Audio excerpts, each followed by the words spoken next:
God, it is gratitude to accept things that I cannot change, courage to change the things I can, for wisdom to know this. my name's Mark, and I'm an alcoholic. I'm Mark. My sobriety date is April 5th, 2003. Welcome to the 7 p.m. Thursday treasure map meeting of the treasure map group of Alcoholics Anonymous. Closed meeting of Alcoholics Anonymous. The spouses are welcome to the meeting with the alcoholic. We'd like to send a special welcome to any visitors from out of town. Please stand and introduce yourself. Anyone from out of town?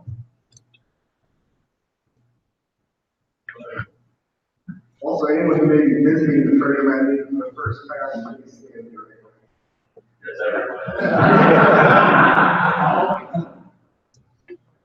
So I would like to welcome anyone who is at their first meeting of Alcoholics Anonymous. We're happy that you came tonight. You're welcome here. If you would like, please come to the welcoming table. We have a free gift for you. That's in the back. Well, again, thank you for being here with us tonight. Treasure Map Group of Alcoholics Anonymous celebrates our sobriety birthdays on the last Thursday of each month. Treasure Map Home Group members celebrate each month of sobriety for the first 12 months and each consecutive year after. If you'd like to make the Treasure Map Group your home group, please see Nate for details. Nate, can you raise your hand? Thank you. The Treasure Map Group of Alcoholics Anonymous is committed to bringing a message of hope to those who suffer from alcoholism. We believe this message is contained within the big book of Alcoholics Anonymous and our personal experiences. The AA Preamble, Alcoholics Anonymous, a fellowship of men and women who share their experience, strength, and hope with each other. They may solve their common problem, help others to recover from alcoholism. The only requirement for membership is a desire to stop drinking. There are no dues or fees for AA membership. We are self-supporting through our own contributions. AA has not valued any sex, denomination, politics, organization, or institution, not wish to engage in any controversy, neither endorses nor opposes any causes. Our primary purpose is to stay sober and to help other alcoholics to achieve sobriety. Tonight's meeting, the focus will be on step 1, and the Big Book study meeting will begin shortly. If you need the Big Book, please raise your hand, and we'll bring it to you. Otherwise, there's some in the back there, right, Travis? Now I'd like to welcome Travis up to read how it works.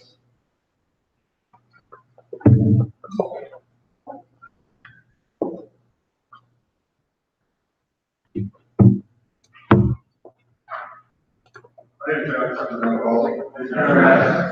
Rarely have we seen a person fail because early alcohol those who do not recover are people who cannot interact with themselves in a simple way. Usually men and women who are constitutionally incapable of being honest with themselves. They're such unfortunate. They're not at fault. They seem to have been born that way. They're naturally incapable of grasping and developing a manner of living which careers honesty. The chances are less than average. There are those too who suffer from great emotional and mental disorders, but many of them do recover as they have the capacity to be honest.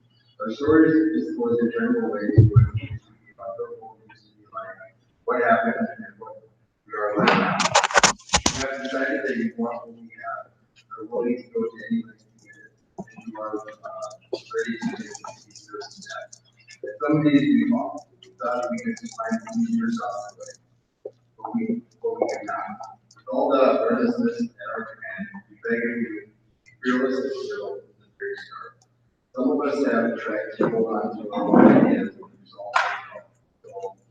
We let the lives something. Remember that we hold alcohol, cunning, baffling, and powerful. Without help is too much for us. But there is one who has all power, and one is God, that you might know. Half measures to know us up. We stood to us. We ask protection and care with here are the steps we took, which are suggested in the program for God. 1. We admitted that we were powerless over alcohol. Our lives have become unmanageable. 2. We believe that all greater than us, than ourselves, can restore us to stand. 3. We made a decision to turn our will and our lives over to the care of God as we understand. 4, make a searching and fearless moral inventory of ourselves. 5, committed to God, ourselves, and every human being, the exact nature of our wrongs. 6, we are sorry written to have gotten involved in any ways of church. 7, humbly ask and to remove our shortcomings. 8, made a list of all persons to be harmed, and become willing to make amends to them all. 9, made a direct amends to such people wherever possible. 7 ways to do so within them or others. 10, continue to take personal inventory when we're wrong and promptly admit it. 11, sought through prayer and meditation to improve our conscious contact with God as we understood it. Praying only with the knowledge of His will for us is empowered to carry that out. 12, having had the spiritual awakening as the result of these steps, we try to carry this message to alcoholics. Practice these principles in all our affairs. Many of us explain what an order they cannot go through with it. Do not be discouraged. No one among us has been able to maintain anything like perfect adherence to these principles. We are not saints. The point is that we are willing to grow along spiritual lines. Principles that we have set are guides to progress. We claim spiritual progress rather than spiritual perfection. Our description of the alcoholic, chapters of the agnostic, and our personal adventures before and after faith. There are 3 permanent ideas. A, we were alcoholic and could not manage our own lives. B, that probably no human power could have relieved us of our alcoholism. C, God is good, would and good as we were sought. Thank you, Travis.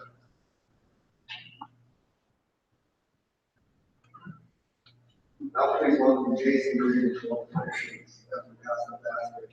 Thank you in advance for your generosity and support. Christian 7 states, every day, group lots of full substance. Good evening, my name is Jason Bowman, and I'm alcoholic. Small traditions. 1, common welfare should come first. Personal recovery on 2, for our group purpose, there is no one ultimate liberty. Loving God is to express himself in our conscience. Our leaders are the trust and service may be uncovered. 3, the only requirement for AA membership is a desired doctrine. 4, each group should be autonomous except in matters affecting other groups or AA as a whole. 5, each group has the one primary purpose, carry its message to the alcoholic and still suffering. 6, an AA group ought never endorse, finance, or communicate any related facility or outside enterprise. Thus, problems of money, property, and prestige diverge from our primary purpose. 7, every AA group must be fully self-supporting and finding outside contributions. 8, Alcoholics Anonymous should remain forever non-professional, but our service centers may employ special workers. 9, AA as such ought never be organized, but we may create service boards or committees directly responsible for those we serve. 10, Alcoholics Anonymous has no opinion on outside issues, hence the AA name ought never be drawn into public controversy. 11, our public relations policy is based on attraction rather than promotion. We need always maintain personal and individual press, radio, and notes. 12, and duty is spiritual foundation of all our traditions, ever reminding us of the principles before personality.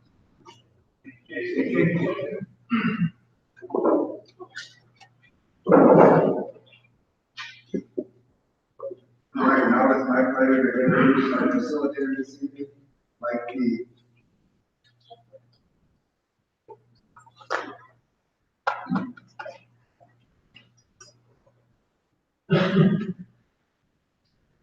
Good evening, everyone. My name is Michael, and I'm an alcoholic. And first of all, I want to just take a few minutes before we start talking about step 1 to have a few announcements, and then we'll take a short break, and we'll start talking about step 1 just so you understand the agenda for tonight. Then asked to discuss a little bit about this particular meeting, about what our vision for this meeting is, and kind of what we're trying to accomplish. So I'm going to start with our vision. So two of us got together probably a year and a half ago, maybe two, and just started kicking some ideas around about what maybe the local community could use in Alcoholics Anonymous. What could maybe bring the fellowship, something that, although the fellowship is wonderful in this community, can't tout it highly enough. Where's the niche? As many of you know, we, for a number of years, done a big book study here in town, different locations. It's been fairly populated, it's been something that people be pretty passionate about. Seems to be some good things that come from that. So, as a result, we began to talk about what we could do for a meeting. And one of the things that we thought was in need of was a really high quality speaker meeting, where we brought in some people, not only in the local community, but throughout the country. People who are really, really articulate in describing and explaining this message of action that when we have this thing in 12-step promises called spiritual awakening. And when we need that God, he revolutionizes everything in our lives. Right? And that seems to be the core message of Alcoholics Anonymous, at least for me as I read that book. That we're not really here for much more than that. When that spark gets lit by means of those 12 steps, I've never met anybody who's authentically had that spark be lit within them and not have a desire that other people share, that other people keep. So we did some retreats here through the course of the year at this location. And we met Father Chris, who is a wonderful man. Started chatting with him about the possibility of having a meeting. And we kind of shared with him what our thoughts were, what our vision was. And he was absolutely fired up. He thought it was great. If you know this area, and some of you may and some of you may not, there's several communities in this area that we believe, by bringing the message to the location here, this area, that we can reach. You know, it's not easy being a homeless guy and having to go all the way down the south side of our community. Nothing against south side, is where it is. Right? It's tough to even get over the west side, or Hilltop, some of the other great things in Sioux Falls, and there's many great things in Sioux Falls. But this location is right across the street from a halfway house, and a half mile from two other locations that house homeless people, house people who suffer from addiction. And so, we think the location is key for the message that we want to bring. We're trying to bring to the community. We're hopeful that relationships can be made, that 2s and 3s and 4s of you decide to be home group members or attend our meetings. Maybe some of you can swing over and pick a couple of people up and bring them over to a meeting. You know, in that short 10-minute drive, maybe develop a relationship that can change some lives, maybe yours. So the first idea about our vision is who we want to carry the message to. And that's everybody, but with a key focus on those who suffer from the great danger of alcoholism, who have not yet found our answer. Whether they've been in the rooms of AA for 15 or 20 years, or maybe they're in a homeless shelter half a mile. Wherever a person falls on that spectrum who has not met this God of grace and reaches out to people like me into the gutter and pulls them out, we want to carry the message to those people. So that's the first component of our message, or our vision. The second component is, when we think about what is that message, we believe that it's in the big book of Alcoholics Anonymous. We believe that it's actually practicing, living out authentically as best we can, as terribly as we do sometimes. These 12 steps in our daily lives, moment to moment, connected with the God of our understanding, connected with the God who loves us, so that we can bring that love, not only to the newcomer, which is extraordinarily important, as I said, it's certainly part of our vision, but I think as important, to our homes, to our spouses, to our children, to our family and friends that we connect with. I'm absolutely convinced that this 12-step makes a big splash in our lives. And the more that manifests itself in our life, the larger impact it can have. And we just feel strongly about that. So our message is going to primarily focus on actually working the 12 steps, rather than a theory about the steps, or a description of the steps, or a conversation how do I actually apply that to my life so that I can have this awakening, so that not only my life, but the people who are in my life can have better lives as a result. Thirdly, we want it to be accessible. We want it to be an easy place to come to. We want people to feel extraordinarily welcome here. We want people to feel loved here. We want people to smile here. We know that not every day is a smiling day, right? That's the way it is. But we want it to be a place of refuge. We want it to be a place of grace. We want it to reach as many people as we possibly can. And so many of you know we have a website, treasuremanmeeting.com, sorry. And we have a Facebook page, and we're allowing this meeting to be sent out live right now. You don't know how many people are out there. Want the truth or you want me to embellish it? You just make some huge number up. It's either 7 or 800. You pick. 700 or 800. Very good. So those 700 or 800 people who are dozing off right now, thank you for being with us. But what we do, we want it to be accessible, and we want it to be in line with the traditions, right? That's very, very important to us. We do not want to be rogue group. We don't want to be a rogue group about all this stuff. We want to be compliant. So, newcomers, 12 steps, accessibility, a place of grace. Place of grace.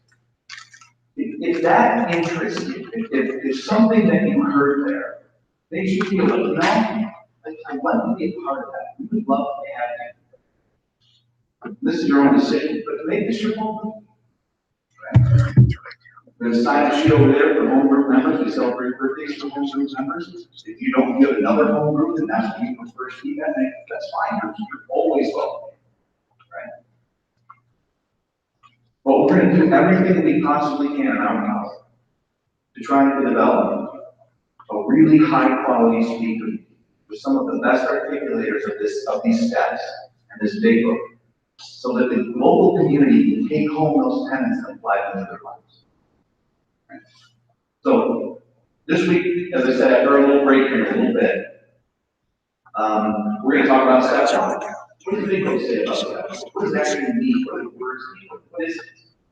And then next week, we're going to have a gentleman come, Eric Cannon from Fulton, South Dakota. He's going to come up and he's going to talk about his personal life experience as it relates to step one. And then the following week, we're going to talk about step two. We're going to have another gentleman, Mark L. from Sioux Falls. Never heard Mark L. talk about step two?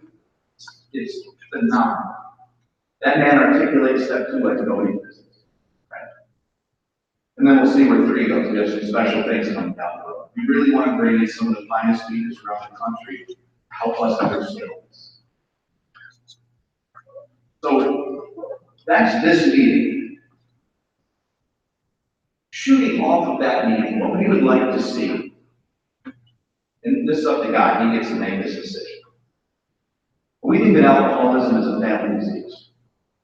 And we would like to see coinciding Al-Anon meetings right down the hall. Right? Maybe we bring in Alcoholics Anonymous speakers whose spouses are in Al-Anon, and they're talking about the same step that night, while the husband or the wife is in here speaking of their alcoholism, the other spouse is down the hall speaking about how to recover from their Al-Anon problem as it relates to the same step. And then maybe even farther down the hall, there's an Al-Anon. Maybe a little farther down, there's an Al-Anon. Right? And maybe, just maybe, recovery from alcoholism can actually take places. More so than just being dry or going deep.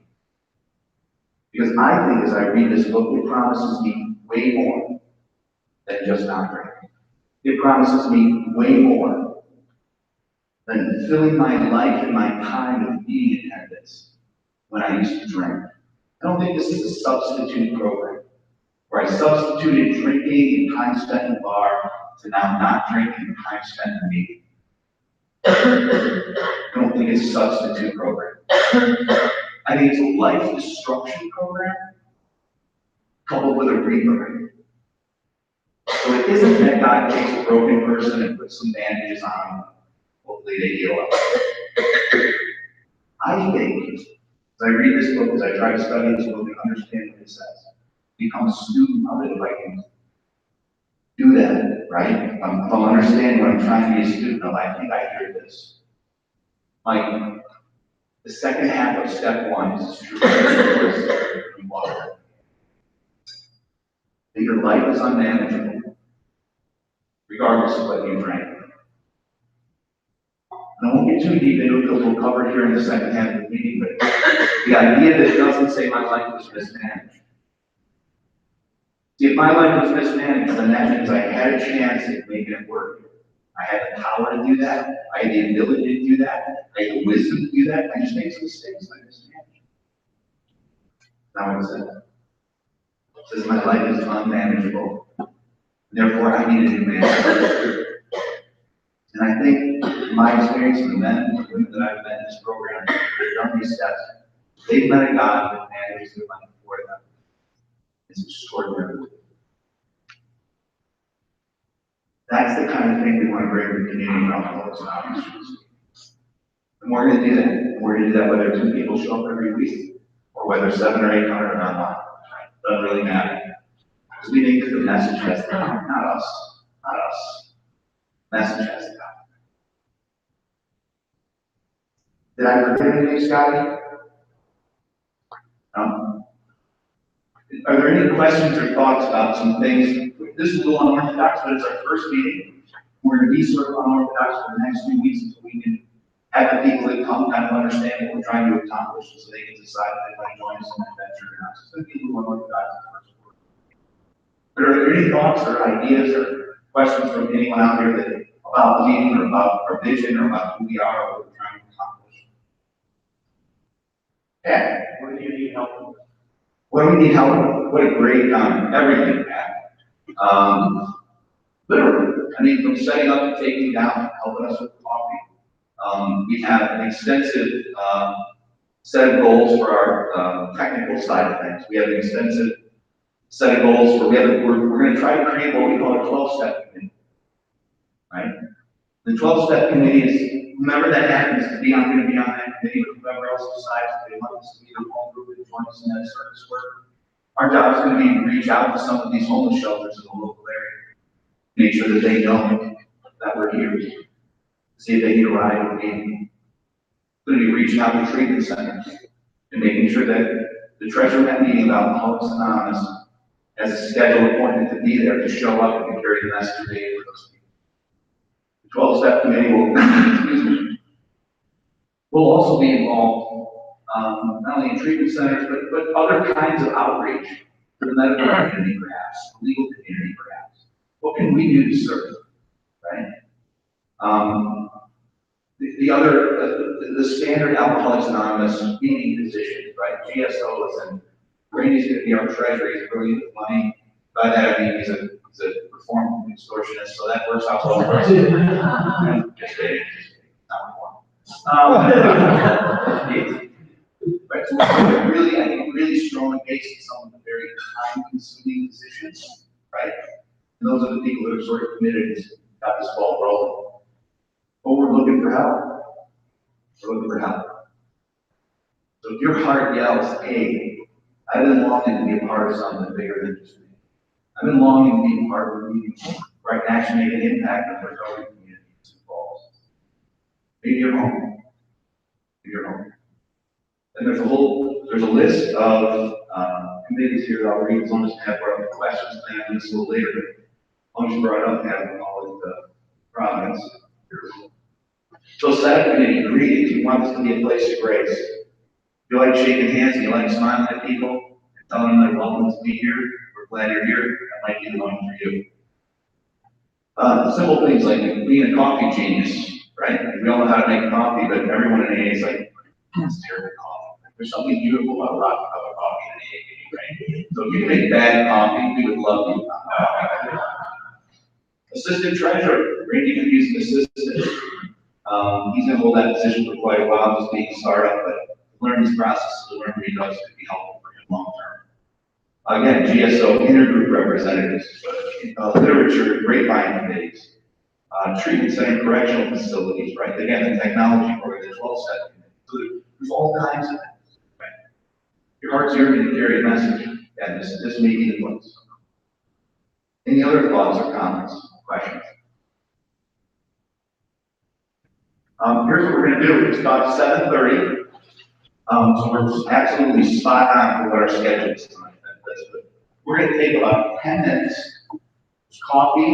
It's going to visit a little bit. This won't be the normal flow of the meeting, but as we get started, this will be for the next probably 4 weeks, maybe 6. So we feel like we've given our message to the community. Then we'll start getting the normalized meeting schedule going. And that will entail this, the preamble and the opening that you heard, short 10 or 15 minute speaker, and then either a step workshop or a speaker whose primary focus and message will be on the step that we're outlining to do. Does that make sense? Great. So the facilities, if anybody needs to use that, it's Michael and I'm not Paul. And thank you again for being here tonight. Had some really pleasant conversations with everyone at the break. Just tremendous ideas, tremendous opportunities, I think, lie ahead of us. 2 points before I move on to the study.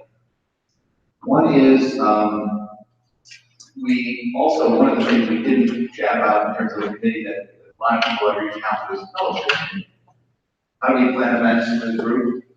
I know Father's certainly open to letting us play volleyball here in the gym once a month, once a quarter, basketball if we want to, maybe a summer picnic, maybe a Christmas party, like who knows what we can come.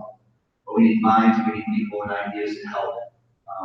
Because not only do we need steps, but we also need fellowship with each other. So creating opportunities, maybe a bowling night, whatever. Just something to get out, have some fun, get back to mind. Another thing that was brought up at the break that I forgot to mention is that we plan on, at some point, our goal is September, to create a conference here in town. And the conference would take on, if you guys are familiar with Woodstock AA, that sort of genre or motif or style of conference. And what it is, the speakers would come in and again, they would speak about the step. And they would talk about exactly how they would apply those things to their lives. And from their experience, training coaches and examples of how to do that ourselves. So we're planning on, fingers crossed, with the help of the Lord above, that funds to start a conference here in Sioux Falls based on the Woodstock style of conferences. So we're excited about that too. With all that being said, we're going to talk about step 1 tonight. And I have to tell you, when I came to Alcoholics Anonymous, I had heard about Alcoholics Anonymous before I got here. Some folks hadn't. I was one of the people that did, and I had never seen a documentary. I don't know who it was by, but I remember seeing a documentary on Alcoholics Anonymous, and I was really convinced, because of this documentary, that Alcoholics Anonymous was like this group, and every group kind of had like a circle of chairs, and you kind of sat in the chair and kind of told everyone your problems, right? And they kind of came alongside of you and like supported you. There's sort of this like iconic image in my head still, like this guy with like his head in his hands, and like people like on the side of him, like patting him, like encouraging him to talk it out. And I wanted none of that. Like that was not appealing to me at all.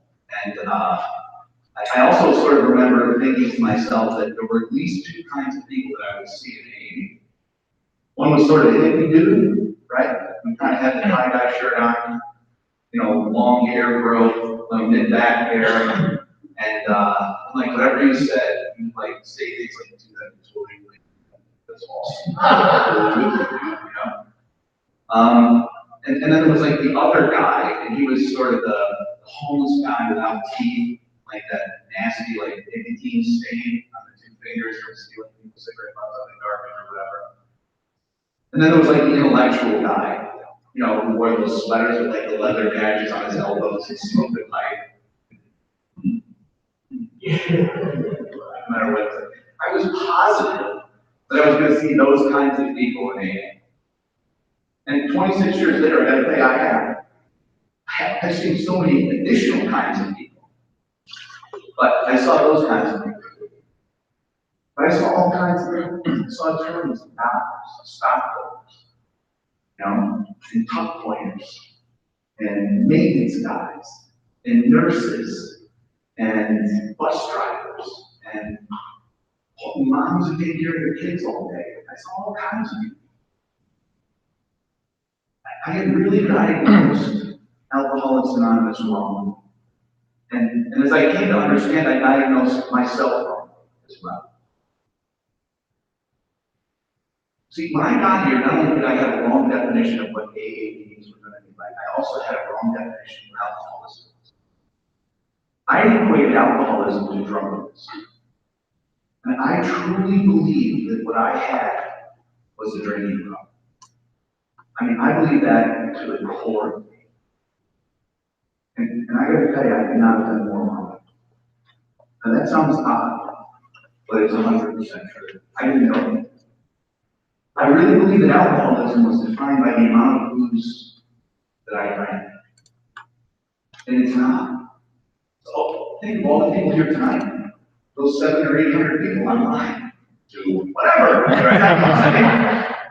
I don't know what the number is, but whatever the number is, like, there is as many different stories about how we drank, how much we drank, who we drank with, as there is people in the end. The amount we drank is not an indicator of whether or not we had alcohol. And that was really eye-opening for me. I wrestled with it because I truly thought it was about drunkenness. So I was raised in a really good home. Like my mom and dad were great. And my dad was a police lieutenant in Chicago. My mom was a waitress. Worked in the catering business. They owned her own catering business for a long time. Very successful entrepreneur. My dad had some health issues at 42 and passed away. Shot our whole family. My mom gave up her business and decided that she should be home. My sister and I would be home from school. To make sure that she had interaction with us, make sure we did our homework, make sure we behaved properly, make sure that we got to mass on Sunday, and make sure that we knew how to pray at night. I remember when my dad was dying, I was 6 years old, my sister was 8. We had this St. Jude's candle on the end table in our kitchen, or in our living room. And we liked that, and every night my mom would bring us down to that candle, and we'd get down in front of the candle, my mom would say, pray that God's will is done for your dad. And she didn't pray that you would be healed or fixed. She just said, pray for God's will for your dad. That's the home I came from. I saw my mom sacrifice everything for my sister. It's the home I came from. I saw my mom, who was a beautiful, beautiful 33-year-old woman without a husband, stay in that house, wait tables, pay the mortgage, and make sure that my sister and I stay out of public school system in Chicago. Because it was crazy back then, it's nuts now, it was crazy back then. So I was a chronic misdemeanor guy.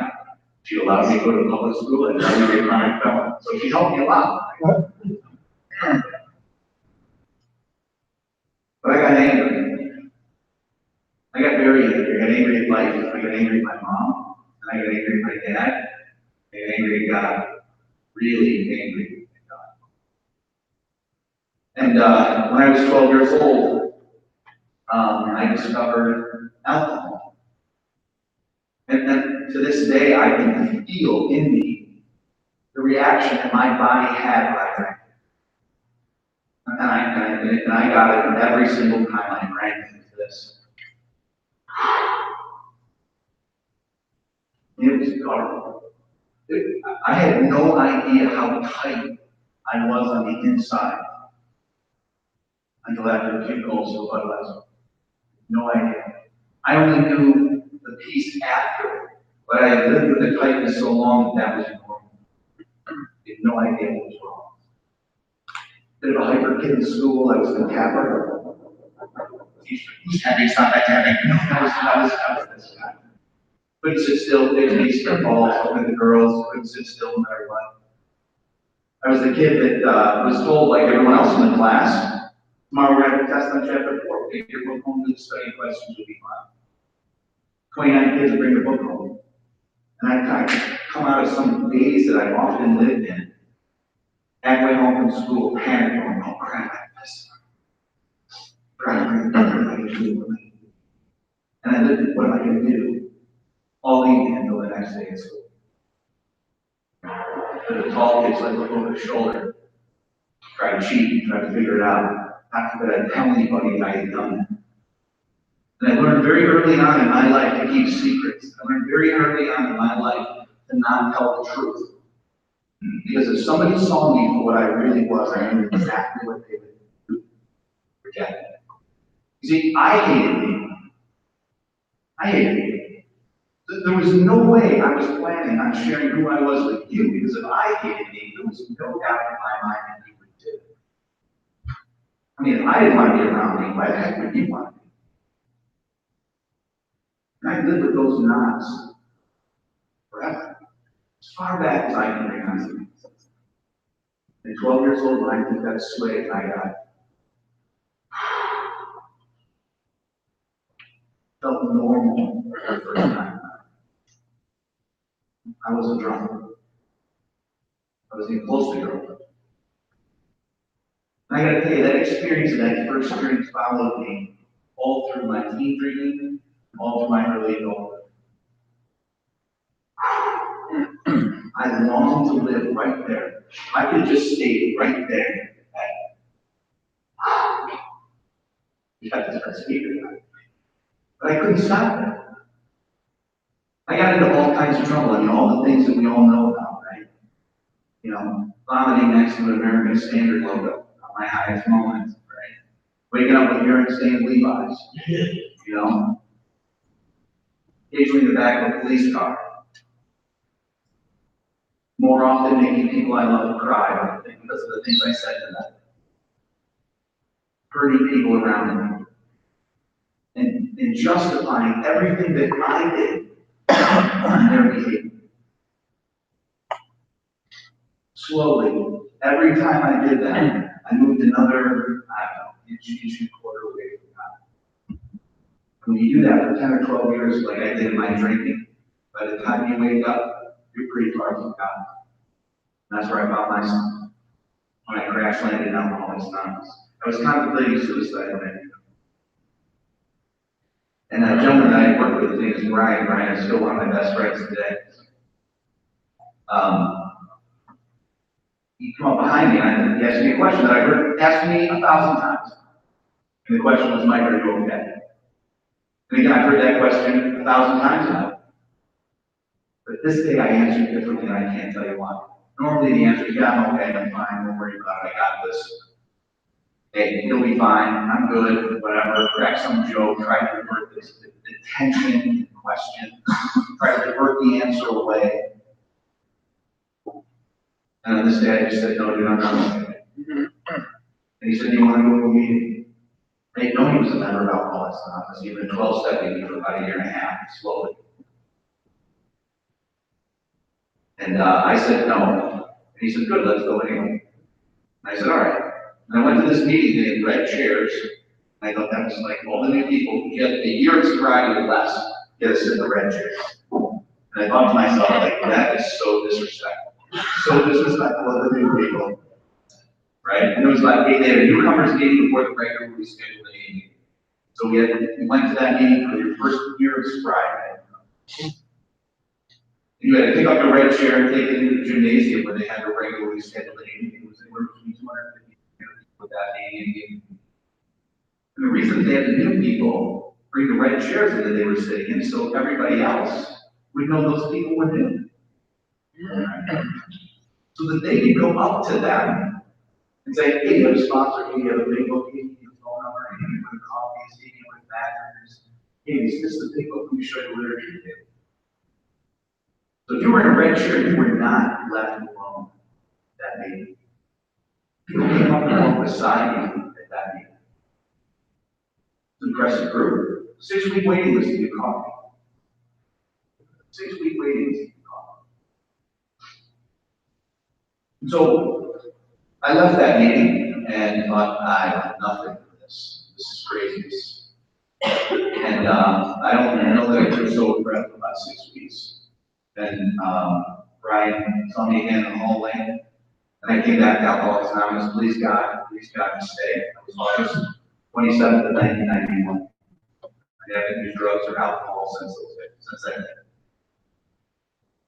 And when I got into AA, I went to a ton of meetings.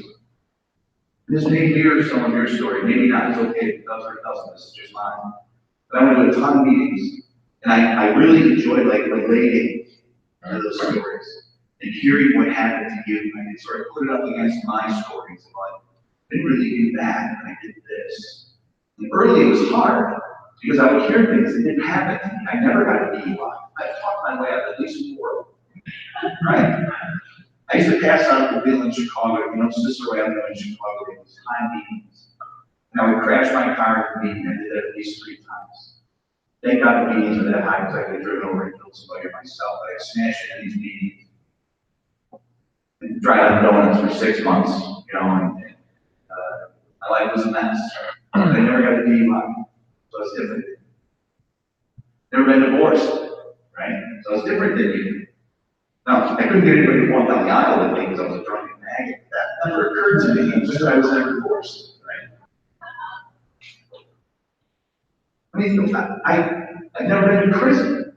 I've been in jail, but we all know that's different, right? So, they had all these differences. And, I don't know, a few months after I joined AA and was sober, going to meetings, I got transferred to Sioux Falls. I met a guy named Joe. And Joe sat me down and he said, I said, would you sponsor me? And he said, well, I don't know. He said, why don't we go for coffee? I'll tell you my story and you can tell me yours and you can work better on. So, famous Days here in town, there used to be a place called the Crack Pot years ago. Joe sat me down, we had chain smoke in those places back then, right? So we're having coffee and smoking. And he tells me a story. And then I kind of try to make up a story about me. I didn't really know I have a story. It was too new. And at the end of it, he said this to me, it changed my life. You have no idea what alcoholism is. And I said, well, yeah, it's when you get drunk a lot. He said, no, you have no idea what step 1 is, what alcoholism is at all. You have no idea. I go, yeah, it's when you, look, I'm here because I'm drunk all the time. He said, no, you're not. You're here because you can't handle when you're not. You can't handle sobriety. And although I didn't understand what the heck he was talking about, sort of confused me. Even though I didn't know what he was talking about. You're gonna moment like that? And so Joe began to walk me through some things. We gave you some Joe and Charlie tips. Right? If you're new tonight, you're looking for some answers that you don't even know what answers you're even looking for. Joe and Charlie tips may be able to help you. Right? You're looking for a great Big Book study. A good friend of mine, Roger, and a good buddy of mine, Dennis, is a Big Book study this month. Here in the next couple of weeks, it'll be a good place to go. Those guys are fantastic. But I started listening to the Joe and Charlie videos, page by page, line by line on that Big Book. And I traveled for work. I was in every little small town in northwestern Iowa, southwestern Minnesota, all 10 to 15 miles apart. And I get in the car after a sales call and I throw in tape, cassette tape in those days, throw the cassette tape in the car, and I drive for 10 miles, 15 miles, and they'd say something that was so compelling, I'd sit in the car and not make a call. I just don't know what they were saying. And I remember going over those first couple of 2-3 tapes over and over and over and over again. And then I went to the book to confirm because they made a lot of claims about what the book said. And just because somebody says to us, the book says this, doesn't mean it actually says that. And so I go to the book and try to confirm what they were saying. Coupled with Joe's help, I discovered the first step is focused on 2 primary things, at least as I understand it. And the first thing is the nature of alcoholism, that I'm powerless over alcohol. I didn't know what that meant. I thought it meant drunk a lot. According to our Big Book, in the doctor's opinion, Dr. Silkworth, a man that I think our fellowship owes a tremendous debt to, and anybody who reads any Silkworth stuff can't deny that. Dr. Silkworth was the first guy that came up with this idea, this theory of disease, that something is wrong with our physiology, not just our morality, but our physiology. That for some reason, this body probably digests alcohol differently than other things. And there's been a lot of tests, a lot of surveys, AMA has done some things, and we get into all that, because AA has no opinion on it. There's absolutely no opinion. Alcoholics Anonymous' opinion is this: they're gonna state something and ask us to throw our personal experience up against it. We need to say if we agree with it or not. That's the only opinion AA has on this. So this theory that we have an allergy to alcohol, Joe and I talked about it, and I couldn't register this word allergy with my drunkenness. Because that's not it. He said, tell me what an allergy is. I said, 3 months. No. An allergy is an abnormal reaction to something. And I began to think about other people that I knew that had different kinds of allergies. And he was right. He was right. When I was in 3rd grade, my very first trust in Lisa J. Jesus program, and 700 people are going to be emailing. Sorry, Lisa J. And, but man, I'm telling you, from a 3rd grader perspective, she was amazing. She was beautiful. She had this long brown hair, she had big monstrous blue eyes. She would have made sleep paper. Be like, I don't know. That's kind of confidence I had as a kid. I was pretty studly. And I drool, right? I had these shiny forearms and thing. It was a piece of work. Anyway, Lisa Jacobs, she brings strawberry cupcakes to school for her birthday. She brought 30 cupcakes because the teacher said, you're not going to bring enough for everybody. Don't bring any home. So she brought 30. Everybody gets a strawberry cupcake. Every 3rd grader in that class inhaled these cupcakes. That's what 3rd graders do with cupcakes. Everybody loved them except for one person. Her name was Teresa Nussel. And Teresa broke out in hives. She has an allergy to strawberries. Right? But in her head, strawberries are very different than strawberry cupcakes. Not unlike in my head, beer is different than hard liquor. So she had the same result no matter what kind of strawberry she ate. I think of my son Kyle, who I love desperately. And if we were in a field, there was a soccer field just south of town, by our house, and we stood in that field after the landscapers go by, cut that grass, and I took a big deep breath, and Kyle took one with me, I would think, man, what a great day. This is refreshing. Not Kyle. Kyle's whole head would fill with congestion. He would sneeze, his eyes would run. See, Kyle has an allergy to cut grass. I don't. I have a normal reaction to cut grass. I think it smells cool. No effect, none. Kyle, fundamentally different. My cousin Patrick, when we were kids, when he get stung by a bee, he never did, but they were always worried about it. He had some allergy, where they had to race him to the emergency room to get a shot, or his throat would swell and he'd cut off his windpipe and he'd self-asphyxiate himself. Not me. I got a little red bump for a couple of days, kind of tender as a touch, and honestly, I forgot I stung by a bee. I had a normal reaction to these things. My cousin Patrick had a very abnormal reaction. See, when it came to alcohol, I had a very abnormal reaction. And the only way I can know that is if I know what a normal reaction is. So I had to understand normal drinking before I can decide I have an abnormal problem. Does that sort of make sense? So what's normal? Apparently, these people are out there. Nobody I can hang out with, but they're out there somewhere. And they're a little weird, right? So the first thing they do is they get a glass of wine out of a bottle, or they get like a drink with dinner. And it's actually with dinner. It's not like before the dinner, during the dinner, and after the dinner. It's like with dinner. What's that? As dinner, right? Like through the dinner. And then the drink comes to the table in the middle of the conversation. They continue to talk. So, but they do these things, and they stop when they're beginning to feel it. Quit. Slow down. They're afraid of the results of driving. They don't want to feel out of control. I gotta say, I already don't relate to these folks. I don't know what alcohol did to you, but alcohol made me feel normal. I felt out of control when I was sober, and in control when I was on that 3 to 6 beer buzz thing going on.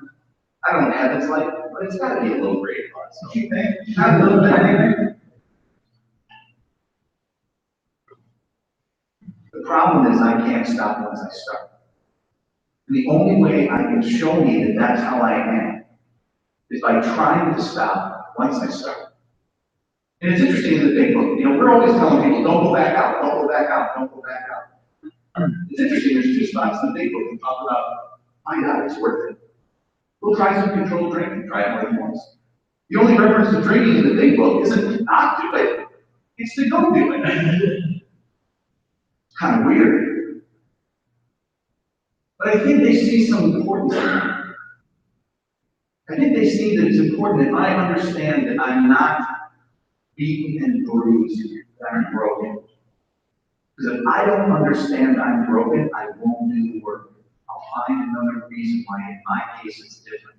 I'll find a reason why I don't have to do all of the course, just the things that bother me.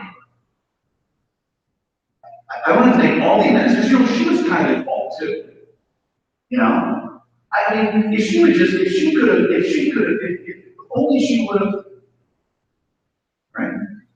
But if I'm broken, I gotta do it all. I'm beaten and bruised, maybe I don't have to do it. But the guy you're looking at tonight is broken. I got it. I don't have an option. So Joe looked across from me and said, did you ever start drinking, not want to get drunk, and end up completely intoxicated? I went, yes. And I gotta tell you the truth, in the latter days of my drinking, I did not intend most nights to end up as intoxicated as I ended up. I met many people in AA that had a couple of months of sobriety, they just went out for 1 or 2. 4 months later, they can't believe their hands won't stop shaking. They didn't intend that. They didn't want that. Something is wrong with the physiology of us if Silkworth is right. I think he's right. You don't have to, but I think he's right. Because I know the phenomenon of craving when I start drinking.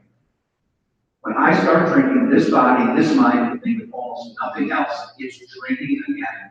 If I have to move you, abuse you, lie to you, cheat you, manipulate you, be kind to you, be mean to you, it doesn't matter, I'm drinking again. You become someone in my way. Become someone in my way. When I drink alcohol, this body craves more. That's the physiological component. For some reason, normal drinkers don't have that phenomenon, but people like me do. I have it. I have this physical allergy disorder. So Joe and I continued to talk, and we talked about the second component of alcoholism. And that's this mind that lies to us. Now, in the big book, it's pretty clear. Silkworth was in great detail to say, look, it doesn't matter where you come from, what your parents were like, what your psychology makeup is. None of that matters. It really doesn't. What matters is this physical component, that's the common denominator in all of us. In addition to that, some of us have had some serious mental issues. Here's my serious mental issue. My mind talks to me, and I believe it. Period. That's it. My head tells me stories, and I don't know about your wolves, I couldn't tell you. Mine come to sheep, right? My wolves come to me disguised as sheep. My alcohol never said to me, Mike, I'm about to make you do things that you're going to feel terrible about tomorrow. Never said that to me. Mike, I'm going to make you say things to people you love that will scar them without any thought process. Never told you that. Hey, I'm going to make you wake up in spots and places where you can't remember where you never said that to me. Here's what it said to me. What, you cannot get friends anymore? Really? Really? You're not going to go out anymore? Like, your life's over. You're 24 and you're finished. So you're not even going to go down and watch the Bears lose again? Really? Why is that funny? That's not even funny. You're cruel group of people. That's all I can say. But this is how my head would talk. Leave it halftime. Just leave it halftime. I know you have $60. Just bring 20 to the bar. Whatever you do, don't drive. It'll be okay if you don't drive. You know what? Don't hang out with those people, because those people do shots all the time, so only hang out with these. I'm Irish. And one St. Patrick's Day, I decided I was going to quit drinking for Lent. It was St. Patrick's Day, and I was at a buddy's house for a party, and I'm drinking water, having a great time. And somebody says to me, why don't you just have a little bit of Bailey's Irish Cream? How, like, what is that? It's great, is it? Right? It's like a dessert. I don't understand. I drank 2 bits of Bailey's.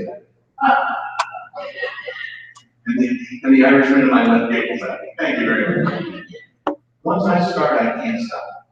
And my head talks me into it, very clever notions. It never comes at me with the truth, it always comes at me with lies. Always. And Joe looked across the table at me and he said, do you have that allergy? I said, yeah, I do. He said, do you have that mind? Yeah, I think I do. He goes, good, because A doesn't deal with either one of us. With no help for us. Well, thanks for the You see, when you think about it, it makes sense though. We're not doctors. If there's something wrong with my physiology, alcohol is not. The doctor is going to fix my physiology. If I got the allergy, 50 years from now, I'm going to still have the allergy. Can't do anything about that. And we are not psychiatrists or counselors, contrary to what some of us in the fellowship feel like. We are not. We are not. Right? I mean, it's funny. My old sponsor used to laugh. His name was Keith. You're one of your great AA speakers. Check out Keith Elton, Dallas, Florida. That's tremendous. And he would say, you know, it's funny. Then in meetings, he says, when I walk into the meeting, somebody says, is there a topic I want to talk about? Somebody throws up a problem. And then 11 untrained psychiatrists all give divine advice about the problem. He walks out there feeling better. Hey, yeah. We're not psychiatrists, we're not counselors. So what are we? What are you doing here? You know, in the early days of Alcoholics Anonymous, you know what they called members? Documentary. Soul surgeons. Soul surgeons. Well, then I don't know how it lands on you, but that is a powerful word. Powerful phrase. Joe looked across at the table and he says, the only thing that AA works on is the third component. And as the big book promises, when the third component is straightened out, guess what happens to Mike Donovan? Sorry, Mike D. We straighten out mentally and physically. When the spiritual malady is overcome, I straighten out mentally and physically. I don't work on the physical and work on the mental and then get better spiritually. Backwards. I work on the spiritual, and as I develop spiritually, I straighten out mentally and physically. Read the 4-step right on page 64. He said, so what we do here is only work on the third part, and that's the spiritual malady. It's the only thing we do. I looked at him and just like, I feel so weird that I'm even in this conversation with you right now. Like, I don't even know what to say. Because I was positive that Jesus thought was coming. Right? Solemnly lower his head. Like, if you died tonight. Like, I was positive that was coming. Right? And it didn't come then. Right? But I was nervous about that. Like, I thought that's where we were going in this thing. Right? And Joe said to me, you have a broken soul. And until the soul's fixed, your life is exactly the same whether or not you drink. And I knew he was right. I couldn't explain it, I couldn't describe it, I couldn't find it in the book. That man shared his experience with me. Telling me about me by telling me about himself. Knew he was right. He said we only deal with one component of the 3 problems of alcoholism. We deal with the broken soul. He said, how do you do that? He said, we work the rest of the steps. We don't work the ones we want to, we work the rest of the steps. And Mike, if you're not broken, you're only being and bruised, we won't do them. Won't do them. You'll find a reason why you don't qualify for the whole program. You'll find reasons why you only qualify for some of it. Like a treatment center 4-step, a treatment center 5th-step, and then you move on. And maybe you make amends to your mom because you know she's sort of morally obligated to forgive you. And then you just act nicely for the rest of your life. It's not what we're here for. I'm here to learn how to act nicely. I gotta tell you, I mean, candidly, I acted nicer when I was drinking. Sometimes than I do today. I knew I knew well. Because if I can be nice to you and manipulate you and get what I want, more than willing to do. This isn't about becoming nice. There's so many phrases in that book that describe what these founders are calling us to, and not one word is nice. At least I think. What I hear? I hear words like transformation. I hear words like rebirth. I hear phrases like changing hearts, conversion. Those are powerful expressions of what those founders thought our primary goal was in Alcoholics Anonymous. They didn't think it was sobriety. They thought sobriety was a byproduct of transformation, conversion, changing heart, transformation, whatever. They thought that came as a byproduct of being in one place spiritually, having the grace of God pick us up and move us to another place. You know, it's interesting, the 10th step, it gives a lot of promises. And one of them says, and place in a position of neutrality. Saved and protected. I haven't even sworn off. About that. When my life becomes about other people, like the 12 step calls me to. You know what it says? It says the practical experience shows that nothing ensures immunity from drinking so much as intensive work with other alcoholics. Wait a minute, I thought I was powerless. Now I'm ensured immunity. That's a big flip in 6 chapters. Right? From watch above, does it make you because you don't have any mental defense against the first drink, like it tells us more about alcoholism. And then 3 or 4 chapters later, it tells me I can be immune from it. I didn't write that, the founders wrote that. But if I don't understand step 1, if I don't understand that this body is sick, and no matter what I do, this body will be sick until I go home, I'm going to miss something. If I don't understand that every single thought that runs through my head, A, may not be authored by me, B, I don't have to believe, and C, may not be an indication of who I am. That it's just a story that ran through my head, and I don't have to act on it. If I don't get that, I'm going to miss a large part of day-to-day living in peace with this problem that we call alcoholism. And I think, and I believe, and I think the big book coaches us and helps us in countless experiences within these groups times. That if I don't get this broken soul that I have fixed, whether or not I ever drink again, whether or not I ever drink again. The second half of step 1, which I alluded to when we were talking earlier this afternoon, is I think a very, very important part. Because I don't know about you, and I don't know how long anybody's been sober in this group, whatever. But my life experience would tell me that at some point I get to this place where God has set me in that spot of neutrality, safe and protected. And I feel like I'm okay. I feel like I'm not going to drink. Like it's kind of lighthearted. It's like it feels freedom. It's beautiful. It doesn't mean that my life is manageable. As a matter of fact, if I have been placed in a position of neutrality, it tells me I didn't manage that. I have been placed there. It didn't say I willfully went over there. Something moved me into that place.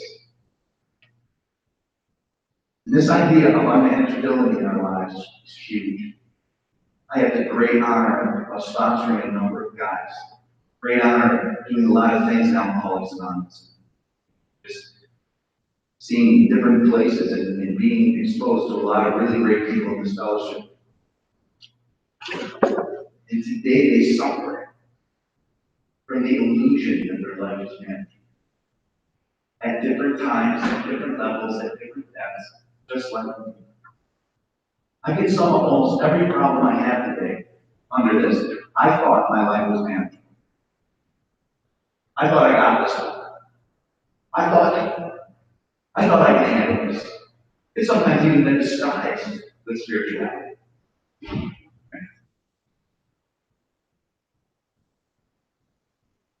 And about 2 or 3 years sober, it was disguised with Alcoholics Anonymous. I was a guy who went to a bunch of meetings. I was seen at meetings. People at meetings were nice to me. I read the literature and I vomited things up that the literature said. I listened to sweet tapes and I regurgitated a bunch of stuff so that you guys would think I had some wisdom or I knew what the heck I was talking about. You became my audience. I didn't know that Alcoholics Anonymous would actually be a detriment to my conversion. I didn't know that falsely playing a role within AA without authenticity in my heart would actually be a detriment to me growing spiritually. It was where I was fed spiritually. How could it be a detriment? The second half of that step says that my life has become unmanageable, not mismanaged. Not mismanaged. And if my life is going to, at some level, become managed by my Creator, I have to learn how to live moment to moment in connection with Him, hand in hand with Him, as the book says, walking hand in hand with the Spirit universe. How do I do that? That's a challenge for me to do there, to stay there. I can get there in moments, but to stay there, it's very hard for me. And I fail at it most of the time. But it always comes back, at least for me, to this illusion that my life is manageable and I just make mistakes. And when I return to this God of grace, in those moments, and say, you take over, it's yours, this is your life, it's not mine, I gave it to you. You do what you want. I'm back to peace again. It moves, right? It's like this moving target, and I can't stay on it. I try. I sincerely try, but I just can't. I'll tell you what helps me come back to it. Talking to people who admit that they're like that too. Being around people that point me to God, not to some technique about staying sober. I got nothing against 90 meetings in 90 days, but there's nothing that's going to fix my soul in 90 meetings in 90 days. It might expose me to some people that can show me the book and help me, for sure. I have tremendous respect for that person. But the technique of doing it is an empty house. At least in my case, it hurt me sometimes. Because I could learn the language, and I could fit in, and people could be nice to me. And I could feel like I was a part of it without doing any work at all to actually be a part of it. And I could use it as a mask and camouflage for authenticity in Alcoholics Anonymous.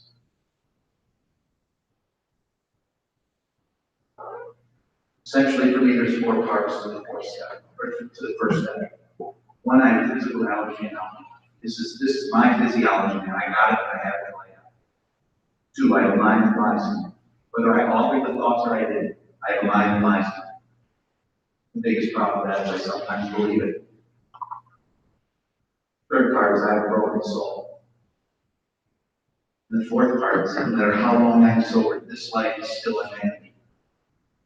That leads me to the second step, which I won't get into tonight. But the second step is all about finding a gracious, loving manager whose desire it is not just have me be sober, but to transform my life so that I can be a servant of His and an agent, as the third step calls us to bring that very message to other people that don't know grace and He wants to give them.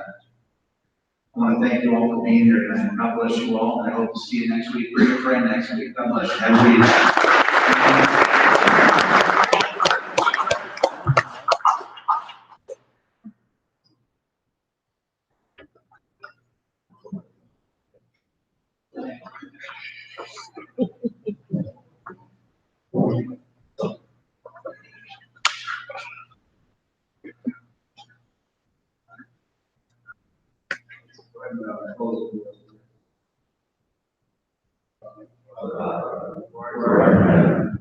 Hallowed be thy name. Thy kingdom come, thy will be done, on earth as it is in heaven. Give us this day our daily bread, as we forgive those who trespass against us. And lead us not into temptation, but deliver us from evil. For thine is the kingdom, the power, and the glory, forever. Amen. What was this?